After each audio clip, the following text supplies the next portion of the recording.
Jigarga eng zararli ichimlik bu alkogol va gazli ichimliklar. Undan ham yomonrog'i bor va eng yomoni ehtimol u hozir sizning muzlatkichingizda turibdi.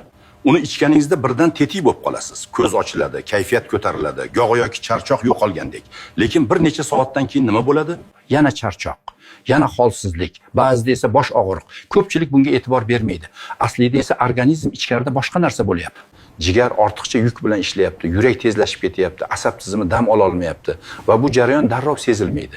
Sekin asta yig'iladi. Bir kun kelib odam shuni sezadi. Tez charchaydi, uyqu buziladi, sababsiz asabiylashadi va yana o'sha ichimlikka qo'l uzatadi. Chunki u yordam berayotgandek tuyuladi, lekin aslida u yordam bermayapti. U faqat organizmni majburlayapti. Yo'q, ular ertangi energiyani bugun qarzga oladi. Tanangizning ogohlantirish signallarini o'chiradi va jigaringizni haddan tashqari ishlashga majbur qiladi.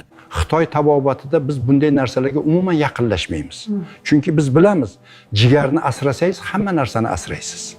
Gap qaysi ichimlik haqida ketyapti? Izohlarda yozib qoldiring va men kelgusi videoda bu ichimlik haqida batafsil ma'lumot beraman.